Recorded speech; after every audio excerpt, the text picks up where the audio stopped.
thunder of the West, the silence before the gunfire, the shadow that rode alone.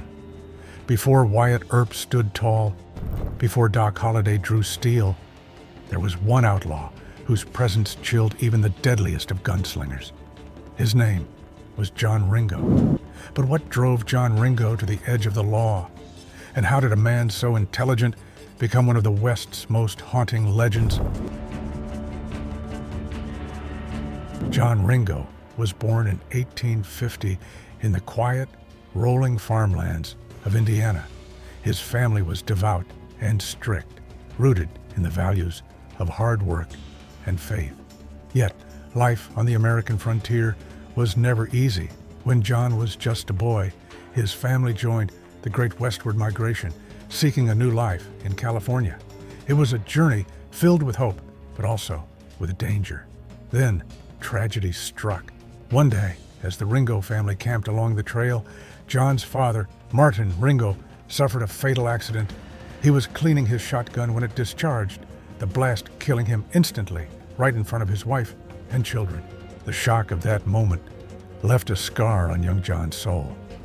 He stood at his father's grave, the wind cold and unfeeling, and something inside him broke. Was it his innocence? Was it his fear of death? Or was it simply the certainty that life would never be safe again? And this never healed. It would follow John Ringo for the rest of his days. By the early 1870s, John Ringo had left behind the sorrowful fields of Indiana and the broken dreams of California. He moved to Texas, a land as wild and restless as he was. Texas, in those days, was a place of dust storms, cattle rustlers, and hard men with quick tempers. It was a place where law and order were often just words, and survival depended on the strength of your will and your trigger finger. Ringo soon found himself caught up in the Mason County War, a bitter and bloody feud in Central Texas.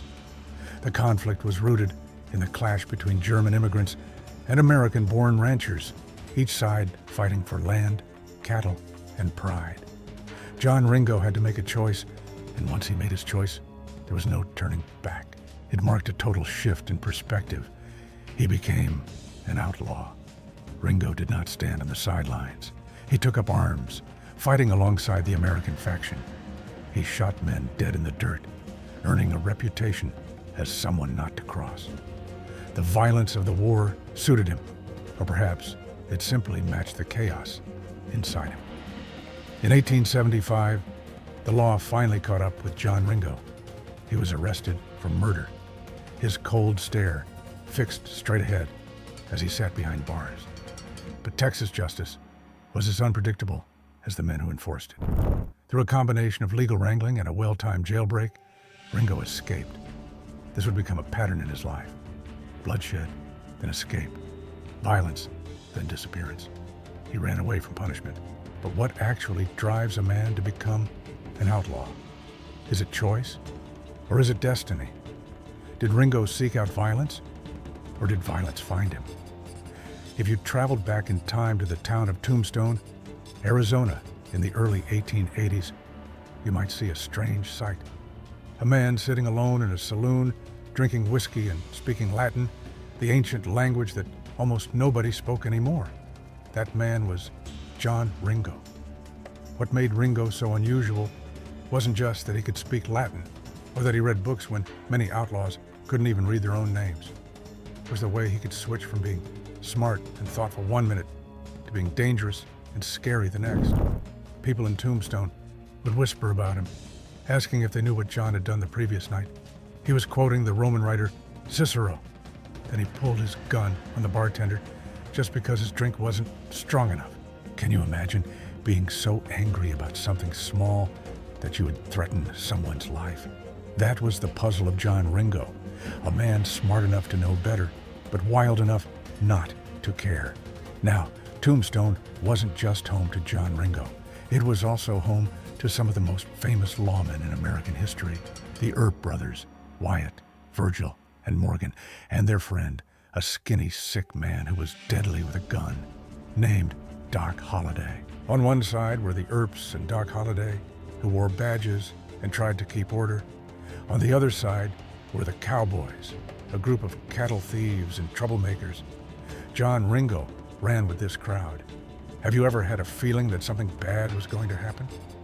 The people of Tombstone had that feeling in October 1881. The air felt heavy, like before a storm. And then it happened. The famous gunfight at the OK Corral. But wait, where was John Ringo during this famous shootout? He wasn't there at all. The most famous gunfight in Western history happened without one of its most dangerous men. Isn't that strange? It's like having a big baseball game without the best player. After the gunfight, things got worse in Tombstone. Morgan Earp was shot in the back while playing pool. He died in his brother Wyatt's arms. Everyone whispered that John Ringo might have done it, but nobody knew for sure. Wyatt Earp was so angry about his brother's death that he decided to get revenge. He and Doc Holliday went hunting for all the men they thought were responsible. John Ringo must have been worried. Was he next? Would Wyatt Earp come for him in the night? Then something weird happened. John Ringo challenged Doc Holliday to a duel, a fight where two people stand face to face with guns and shoot at each other. But the duel never happened. Instead, something much stranger occurred. On a hot summer day, July 13th, 1882, in a lonely spot in the Chiricahua Mountains of Arizona, some cowboys found a body sitting under an oak tree. It was John Ringo. He had been shot in the head. His gun was still in his hand. His boots were off and sitting nearby, with strips of his undershirt wrapped around his feet. The official story was that John Ringo killed himself, but many people didn't believe it. Why would a proud man like Ringo end his own life? Why were his boots off? Why were pieces of his shirt wrapped around his feet? Some people said Doc Holliday sneaked up and shot him. Others thought it was Wyatt Earp getting revenge for his brother. And some believed a secret enemy, someone nobody knew about, had finally caught up with the dangerous John Ringo. But what do you think happened to John Ringo out there in the desert? After John Ringo died, stories about him got bigger and wilder. Some said he was the meanest man who ever lived in the West. Others said he was just sad and lost after seeing his father die. Books were written about him. Later, movies were made. The real John Ringo faded away, and a legend took his place. But who was the real man behind the stories? John Ringo was like two different people living in one body. One John Ringo was smart. He read books and could talk about ideas in ways that surprised people. He knew Latin phrases and could discuss things that many people in the Wild West had never heard of. The other John Ringo was dark and dangerous. He drank too much alcohol and pulled his gun when he got angry. He rode with outlaws and might have killed people for no good reason. How can one person be so different from one moment to the next? That's one of the great mysteries about John Ringo. Why should we care about a man who lived over 140 years ago? What can the story of John Ringo teach us today? Perhaps it shows us that people aren't just good or bad, they're complicated. John Ringo wasn't a hero, but he might not have been the villain some people say he was either. His story also reminds us that one terrible moment, like seeing his father die, can change someone's whole life. The choices we make when we're hurting can lead us down paths we never meant to follow. And finally, John Ringo's mysterious death teaches us that some questions never get answered. History is full of mysteries that stay mysteries forever. Let's imagine 3 different John Ringos based on what different people have said about him. Version 1, the cold-blooded killer. In this version, John Ringo was a man who enjoyed hurting others. He killed for fun and didn't care who suffered. He challenged Doc Holliday because he wanted to add another famous name to his list of kills. Version 2, the tragic figure.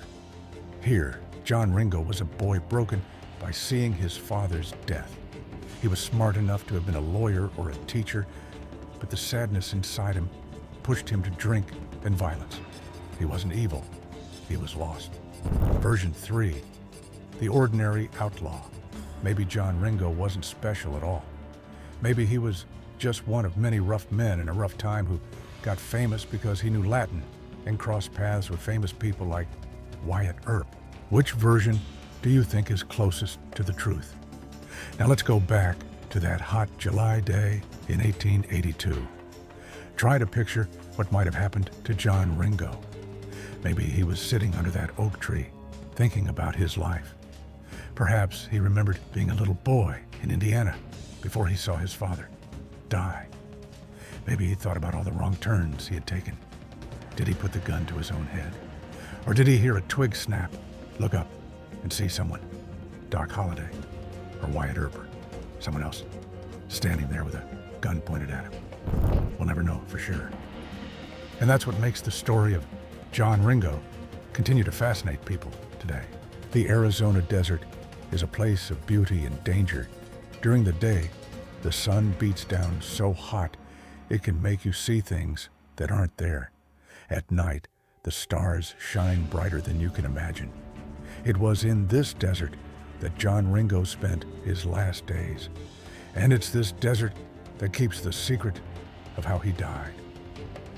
If you visit the spot where they found John Ringo's body, what would you feel?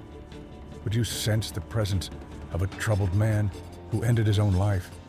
Or would you feel the echo of a murder that was never solved? The desert knows, but the desert doesn't talk. John Ringo has been dead for more than 140 years. But his story isn't finished.